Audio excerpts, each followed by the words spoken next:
Shikues nderuar, ju përshëndes, jemi rikthyer sërish në TikTok, do ndalemi dhe ditën e sotme tek ajo çka po ndodh tashmë në lidhjen e mesme, ku Irani ka pranuar propozimin e Pakistanit për një pushim dyjavor dhe negociatat paralele me SBA-n në Islamabad pas presionit të fortë diplomatik, por edhe ndërhyrjes nga Kina. Dhe sigurisht Irani po e zbaton planin e tij 10 pikësh në heqjen e sanksioneve, tërheqjen e forcave amerikane nga rajoni, kontrollin e ngushticës së Hormuzit dhe pagesën e kompensimit, ndërkohë që e bën të qartë se procesi nuk do të thotë pra se ka një fund të menjëhershëm të luftës dhe pikërisht për këtë ditën e sotme kam të ftuar ekspertin e marrëdhënieve ndërkombëtare zotin Frymëzim Dauti. Ju përshëndes Knesja. Ju faleminderit për ftesën. Atëherë zoti Dauti, mbas presionit të fortë diplomatik dhe ndërhyrjes nga Kina, Shtetet e Bashkuara të Amerikës kanë pranuar të ulen negociata me Iranin në Islamabad. Si keni parë të gjitha këto zhvillime dhe mendoni se kjo ishte një tërheqje e detyruar e SBA-s pra përballë presionit global që ka pasur? Po, ishte një tërheqje e detyruar, po jo për shkak të presionit ndërkombëtar, po për shkak të politikës së brendshme të Amerikës, për shkak se presidenti Trump gjendet në një situatë të vështirë dhe përpiqej të dalë nga kjo luftë për shkak se plani i tij nuk u realizua. Populli i Iranit rezistoi, ushtria e Iranit po ashtu, po jo edhe politikanët e Iranit. Ne dim që kemi bërë edhe video më herët, kjo besoj është video e tretë prej kur ka filluar lufta. Dhe ata që i kanë ndjek videot e mia e din qëndrimin tim se bëhet fjalë për një qeveri tradhtare të Iranit. Shpresat e mia ishin që Garda Revolucionare do ta marrë pushtetin tërësisht, po ja që me ndodhit e fundit kuptojmë që qeveria ende është në këmbë. Dhe ata pasi marrëveshjes të mëpashme para fillimit të kësaj lufte kishin plan që ta marrin të gjithë pushtetin në Iran, për shkak se në Iran kemi ndarje të pushtetit dhe pushteti është i përqendruar në disa institucione, nga të cilat edhe Garda Revolucionare ban një peshë të madhe si për sigurinë e shtetit, po ashtu edhe në ekonominë e shtetit është e përfshirë. Dhe ata kuptohet që e kryen detyrën e tyre me sukses. Mirë po ja që pas shpine qeveria gjatë gjithë kohës mundohej që ta sabatone rezistencën e ushtrisë iraniane dhe veprimet e fundit e dëshmojnë këtë. Pra si duket shehurazi qeveria iraniane ka negociuar gjatë gjithë kohës me SBA dhe nëpërmjet ndërmjetësuesve të tyre në Pakistan u përpoqën që ta nxjerrin SBA-n nga kjo situatë e vështirë në fushë betej, që amerikanët pasojë në fushë betej, dhe sikur e kam shpjeguar që Izraeli tani nuk ka më municion për të mbrojtur nga raketat e Iranit, po edhe nëse ka, ata sistemet kundërajrore nuk janë efektive dhe shiqojmë që Izraeli është i gjithë në flakt dhe nuk ka potencial që ta vazhdoj këtë luftë. Pra është një përpjekje e SBA-s që ta shpëtojnë Izraelin, të ekzistojë si shtet, po edhe që prezidenca e Trumpit të mbetet në këmbë, për shkak se shiqojmë edhe anketat e fundit që reputacioni i Trumpit me këtë luftë nuk ka përkrahje në popullin amerikan. Populli amerikan është vendisuar që kjo luftë bëhet për Izraelin, po edhe ekonomia e bëri të vetëm, pra rritja e çmimeve të naftës i revolton qytetarët amerikanë. Dhe tani vetëm kemi ngritje të çmimeve të naftës në SBA dhe ata e pyesin presidentin e Trump ku është premtimi i jot se nuk do të ketë lufta, se ekonomia do të jetë mirë, nuk do të ketë inflacion. Pra bëhet fjalë për një dështim të madh dhe si momenti i fundit, pra kemi një ndërhyrje të qeverisë iraniane që ta shpëtojnë edhe SBA nga kjo situatë, për shkak se gjithë gjasat janë që Amerika nuk ka potencial që ta okupoj Iranin, që ta dëmtoj Iranin. Ata mund ta dëmtojnë, po e gjithë potenciali ushtarak ishte në këta 40 ditë dhe ja arritën disa dëme t'i bëjnë. Mirë po potenciali i tyre ushtarak në fund dështoi për shkak se aq është fuqia e tyre, ata nuk mund të hyjnë në hapësirën ajrore të Iranit, për shkak se Irani ka sistem të sofistikuar mbrojtës dhe këtë më së miri e pam që para 2 ditëve, në pretekstin e fjalës së shpëtimit të një piloti amerikan, ata u përpoqën që të bëjnë një stacion brenda teritorit të Iranit, që të fillojnë një ofenziv toksore, por ne e dim që diku 14 mjete fluturuese u shkatruan të SBA-s, dhe kjo ishte përfundim, erdhi vetë në përfundim presidenti amerikan, që nuk ka potencial ushtria amerikane që të ndërhyj apo të hyj me trupa toksore në Iran,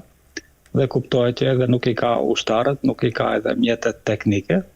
dhe tani përpiqen që në mënyrë diplomatike të shpëtojnë çka mund të shpëtojnë. Tani ndoshta pak do të bëj edhe një analizë, se kemi sot pak më shumë kohë. Tani do të përmendi emra, se unë zakonisht kur bëj video, e kam parasysh që publiku shqiptar edhe nuk është shumë i informuar për çështjen e Iranit dhe gjeopolitikës. Njerëzit në Shqipëri thuajse informatat që i marrin janë vetëm propagandë. Po nga një anë është edhe lajm i mirë për Shqipërinë nëse përfundon kjo luftë, për shkak se Shqipëria ishte një rrezik të vërtet nga një sulmi potencial i mundshëm nga Irani, për shkak se e ka të kapacitet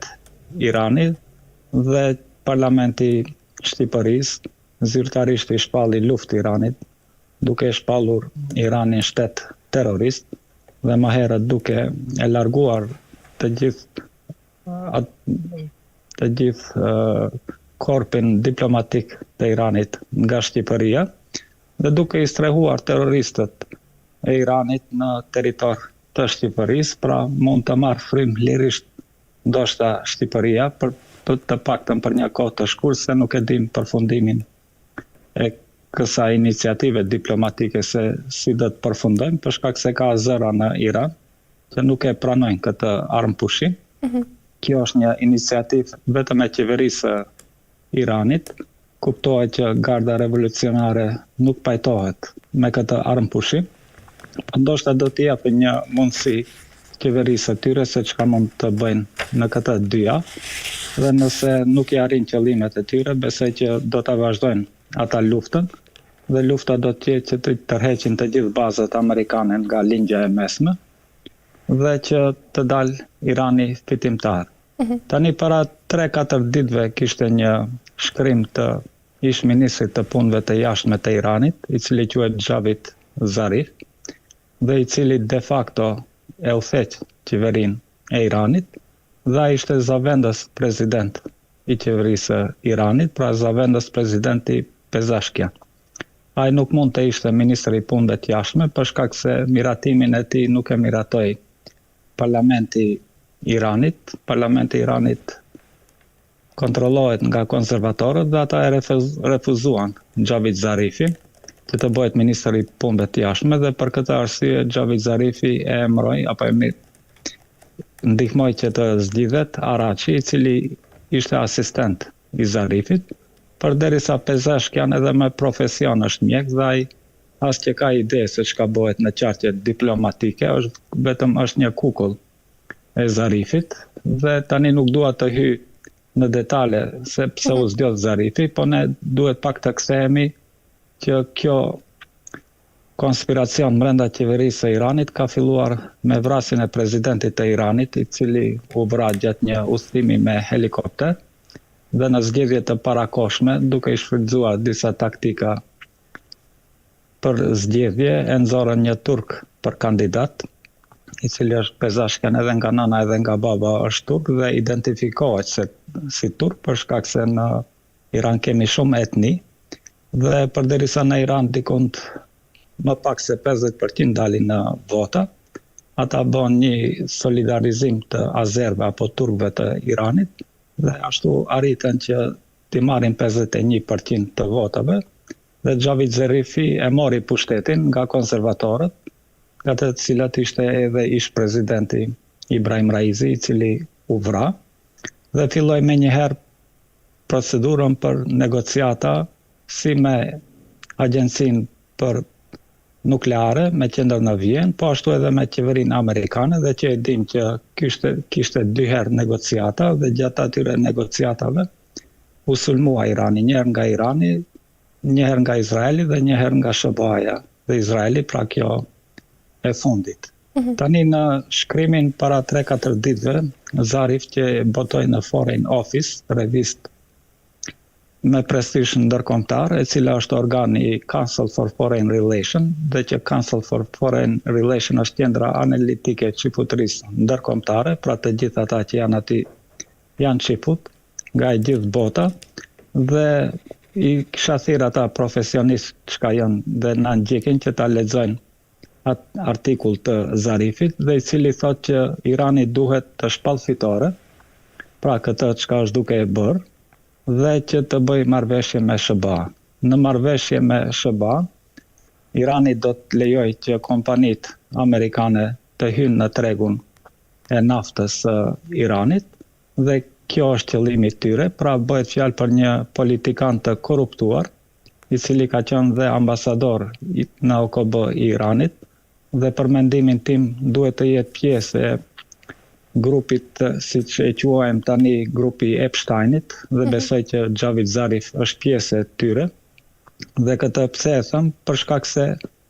na doli që edhe ambasadori i Rusisë në OKB, Churkin, kishte qenë pjesë e grupit të Epsteinit, për shkak se kishte qenë i korruptuar, dhe nga emailët e shiqojmë që Epsteini, Churkini që kishte punësuar djalin në punë, dhe një situatë afër duhet të kemi edhe me Zarifin, për shkak se ai ka jetuar në SBA, është prej Isfahani, në Isfahan e kemi qendrën e çifutëve të Iranit, dhe që besoj unë që me mbështetjet e tyre ai ka hyrë në politikë, ka bërë karrierë politike dhe kontrollohet nga ata. Tani unë e kam pak edhe vështirë të lexoj njerëzit të cilët vadi prapa vjen se janë tradhtat, dhe më dhem luksi kur i lexoj shkrimet e tyre apo idetë e tyre, po edhe arrita që të qeshi duke i lexuar atë artikull, që ai thonte që ne kërkojmë garancion nga SBA-ja që anijet e Iranit do të mund ta shfrytëzojnë ngushticën e Hormuzit. Pra kjo është, mund ta shiqojnë ata që na ndjekin, pra ai kërkon garancion nga SBA-ja që anijet e Iranit ta shfrytëzojnë ngushticën e Hormuzit. Dhe kjo, pra në një situatë kur garda revolucionare e ka marrë në posedim dhe në sovranitet ngushticën e Hormuzit, ai kuptohet që e tradhton gardën revolucionare dhe gjithë ata të ardhura që ka do hyjnë në ekonominë iraniane, për shkak se taksohet një barel naft në $1, dhe çdo anije që do të kalon aty me naft do të paktën duhet të paguaj $1 milion taksa për të kaluar aty. Pra kështu e kuptoj unë, dhe pra shpallja e fitores është pjesë e planit të Zarifit, i cili don prej fillimit të kësaj lufte, pasi që e panë që ju dështoj plani për grushteti, mirë po e shiqojmë që të paktën 50 general të gardës revolucionare janë vrarë, dhe para 2 ditëve kishim vrasjen e shefit të inteligjencës së gardës revolucionare, pa besoj unë që shumica, mos them të gjitha, shumica e atyre generalëve të gardës revolucionare janë vrarë nga tradhtia e qeverisë iraniane, dhe qëllimi i tyre është që të kenë një afrim me politikën amerikane, dhe gjithë Irani të bëhet pjesë e sferës perëndimore. Tani kur flasin ato për garancione që nuk do të sulmohet Irani më nga SBA-ja, janë qesharake, se si mund t'i besojsh Izraelit që nuk do të sulmohet. Nuk ekzistojnë ashtu garancione. Garancioni vetëm është që të kesh ushtri të fortë, që ta neutralizojsh armikun, dhe edhe këtë doja ta shtoj që po në atë shkrim, thuhet që Irani do ta dorëzojë të gjithë uraniumin nuklear, që e ka të pasuruar në 60%, dhe kuptohet sipas atij Irani do të prodhoj uranium deri në 3%. Pra bëhet fjalë për një kapitulim të qeverisë së Iranit, po këtu nuk nënkupton pushteti e Iranit, dhe brenda kësaj bisede do ta shpjegoj pak më gjerësisht se çka dua të them. Qartë, zëdove nga ana tjetër për të rikthyer edhe tek ajo që ju thatë pra plani 10 pikësh i cili kërkon tërheqjen e forcave amerikane nga rajoni, një nga kërkesat më të forta kjo të Iranit. Dhe a mendoni se Shubat pra janë gati të braktisin ndikimin e tyre strategjik në lidhjen e mesme dhe nga ana tjetër kur në qendër të debatit është edhe kontrolli por ngushticën e Hormuzit, e cila ashtu si e thamë është arteria kryesore e naftës globale. Mendoni se rrezikon Shubat të humbas kontrollin mbi një nga pikat më të rëndësishme të botës? Unë besoj që Shëbaja e ka hupa atë kontroll dhe nuk do të mund të ta kthej. Besoj që pushtetarët e Iranit do ta kuptojnë tradhtinë e qeverisë së tyre, mos them të gjithë qeverisë, po sidomos të diplomacisë së Iranit, dhe do të refuzojnë çdo mundësi që të ndahet pushteti dhe të tërhiqet sovraniteti i Iranit mbi ngushticën e Hormuzit. Besoj që Irani ka mundësi me Omanin të bëjë një marrëveshje bilaterale dhe që t'i rregullojnë mënyrën e taksimit të shfrytëzimit të ngushticës së Iranit. Pra, besoj që do të kemi një proces të ngatruar. Tani nëse e shiqojmë është kjo dita e 40 dhe ne nuk kemi asnjë shenjë nga lideri suprem Hamanei që është gjallë, për shkak se nuk e kemi dëgjuar as edhe zërin e tij. Mirë po ka mundësi që ai të jetë në të mbaj zi, pra për shkak se simbas edhe bingjeve të shiizmit ata mbajnë 40 ditë zi, nuk e di, nuk më kujtohet fjala shqipe si i thuajnë ndryshe zis, dhe ka mundësi që sot apo nesër të dilte në para kamerave ky lideri suprem, për shkak se ati u vra edhe babai edhe fëmijët edhe e gjithë familja, dhe nuk ka dalë për shkak se ka mbajt zi, dhe mund të riktheheshte në pushtet në kuptimin që do delte edhe para kamerave, dhe një ndër kërkesat e tij ishte edhe hakmarrja. Pra ne nuk shiqem këtu hakmarrje.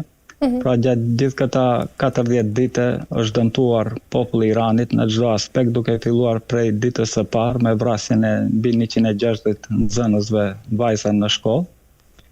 Dhe besoj që populli i Iranit është i revoltuar, po nëpërmjet spineve në mediume ata përpiqen që ta shpallin këtë fitore, që në fakt nuk mund të quhet fitore nëse armiku t'i ka shkatruar të gjithë arterjet e ekonomisë, ka bë masakrim të civilëve dhe të konsiderohet fitore kur nuk dihet se çfarë marrëveshje do të arrihen me Trump. Pra Trump thotë që plani 10 pikëshe është një bazë e mirë për fillimin e negociatave. Nuk do të thotë se i pranon ata 10 pikëshe, dhe ai besoj që nuk do t'i kap pranone për shkak se ai tani përpiqet si të shputoj ka kjo situatë. Dhe kuptohet që Irani e tregoi forcën e tyre që është e gatshme që ta shkatrojë Izraelin, e ka atë potencial. Tani ata kërkojnë që të ndalet lufta edhe në Liban, për shkak se kemi luftime të ashpra në Libanin një kohë. Mirë po është e detyruar ushtria izraelite që të tërhiqet për shkak se kemi pra të vrarë ushtar shumë Izraelit, të kapur rob po ashtu, të paktën 160 tanke të ushtrisë izraelite veç janë shkatruar dhe ata nuk kanë potencial që të mbeten në Libanin jugor dhe janë të detyruar që të tërhiqen. Mirë po kjo situatë e luftës i ndihmonte Hezbollahun për shkak se Izraeli nuk ishte gjithë i përqendruar në Liban për shkak se duhej edhe të mbrohej nga raketat e Iranit. Tani kjo ka mundësi që të jetë edhe një tradhti kundër Hezbollahut, ashtu sikur mund të jetë një tradhti kundër Huthive dhe kundër Hamasit po ashtu në Gaza, për shkak se Gaza asnjë përmendet në këtë marrëveshje, Palestina asnjë përmendet. Po ashtu në atë marrëveshje nuk përmendet edhe Libani. Dhe i kemi deklaratat e fundit të kryeministrit të Izraelit, i cili thotë që kjo nuk ndikon në luftën kundër Libanit. Dhe nëse luftimet ndërpriten dhe ushtria izraelite vazhdon që të sulmojë Libanin, kjo do të jetë edhe një plus tradhti të qeverisë së Iranit, për shkak se edhe kemi deklarata të Xhavid Zarifit, i cili thot hap të razi që ne nuk duhet të merremi me çështjen e Palestinën dhe me të gjithë ata që në mediat perëndimore quhen proxy të Iranit, po që në fakt nuk janë proxy, janë aleat të Iranit dhe janë grupe rezistence të cilët e rezistojnë dominimin sionist të lindjes së mesme. Po kjo në një aspekt është edhe më e thellë. Tani unë jam edhe ekspert i politikës së Turqisë dhe besoj që radhën e ka Turqia. Pra besoj që e gjithë kjo luftë në një aspekt dhe me tradhtinë e Xhavit Zarifit është që të përqendrohet shkatrimi i Turqisë, për shkak se ata nuk bën një politikë që të afrohen me Turqinë, për shkak se nuk kanë miq të tjerë, u kuptua që as Rusia as Kina nuk ran prej provimit, pra nuk e ndihmuan Iranin ashtu siç duhej në një situatë lufte kur sulmohen nga armik i përbashkët të tyre, nëse mund ta quajmë. Dhe shpëtimi vetëm i Iranit është bashkëpunimi i thellë me Pakistanin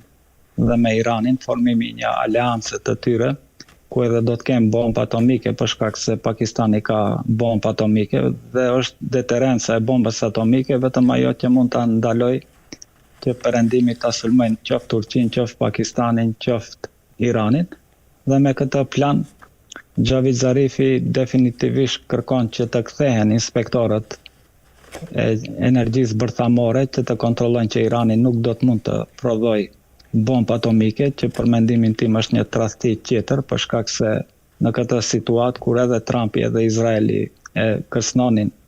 Iranin se mund të përdorin bombë atomike, ata duhet ta kenë prioritet prodhimin e disa bombave atomike. Dhe kështu e shiqoj unë, po kuptohet në këta 2 javë, do të shiqojmë se çka do të ndodh. Unë besoj që mund të vinë deri në një grup shteti fizikisht, pra edhe pse garda revolucionare e ka rritë ndikimin e tyre në pushtetin e Iranit, besoj që mund vinë edhe në arrestimin e ministrit të punëve të jashtme, i cili shehu razi ka negociuar me SBA-n, edhe pse 2 herë pa lejen, thuajse më njëherë mbas protestave filluan përsëri të negociojnë, duke i shfrytzuar situatën alarmante kritike të Iranit gjatë protestave, ku vran me disa mijë protestues dhe agent të SBA-s dhe Izraelit, të cilët u infiltruan në protestat e Iranit. Ata e shfrytzuan atë situatë dhe filluan negociata të reja me SBA-n, dhe SBA-ja dhe Izraeli e pan këtë si pikë të dobët, prandaj edhe vendosën që ta sulmojnë Iranin, po garda revolucionare dëshmoi që ata janë të zotit ta mbrojnë territorin e tyre, janë të zotit që ta bllokojnë gushticën e Hormuzit dhe më me rëndësi që mund të shkatrojnë të gjithë bazat ushtarake amerikane në lindjen e mesme, interesat e tyre ekonomike, fabrikat e ndryshme, kompanitë e naftës që i kanë në lindjen e mesme. Pra ishte një katastrofë e vërtet për sipërmarrësit amerikan dhe çifut në lindjen e mesme, po u dëshmua që edhe shtetet e gjirit, Arabia Saudite, Emiratet e Bashkuar, Bahrein, Kuvajt, ata nuk kanë asnjë potencial ushtarak dhe vetmja forcë e tyre ushtarake është ndihma amerikane, po kur amerikanët nuk janë të zotit ta mbrojnë veten e tyre, ata asnjë e lodhin kokën që të mbrojnë sovranitetin e Arabisë Saudite dhe shteteve të tjera që i përmendë. Pra besoj që i shkurtohet e drejta e Iranit që të dalë fitimtari vërtet i kësaj lufte, dhe fitimtari vërtet do të dilte nëse i disciplinonte shtetet e gjirit persik dhe kuptohet që më me rëndësi ta disciplinonte Izraelin në këtë situatë që të tërhiqej nga Gaza, nga bregu perëndimor, nga Libani jugor, dhe që Arabia Saudite kuptohet mos e sulmonte edhe Huthin në Yemen. Dhe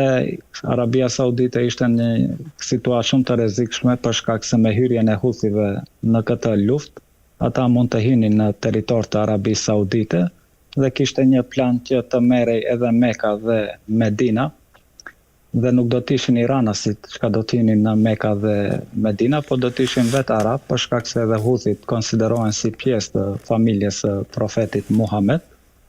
Dhe do të kishim një ndryshim të përgjithshëm të lindjes së mesme, dhe të gjithë këta qeverit kuklla apo monarkit kuklla të lindjes së mesme, të gjithë do t'i kthej sovraniteti popullit arab dhe jo të familjeve monarkiste të korruptuar, të cilat janë pjesë të grupit të Epsteinit, për shkak se të gjithë këta emaila dhe fotografi që ka dolën, e pam që edhe monarkët e Gjirit Persik ishin pjesë e grupit të shtetit të thellë izraelit dhe amerikan dhe cionist, të cilët e kontrollojnë lindjen e mesme dhe përpiqen që t'i mbajnë shtetet islame të ndara, duke futur politikë sektare, fjala ky është shia, ky është vahabi, ky është sunni,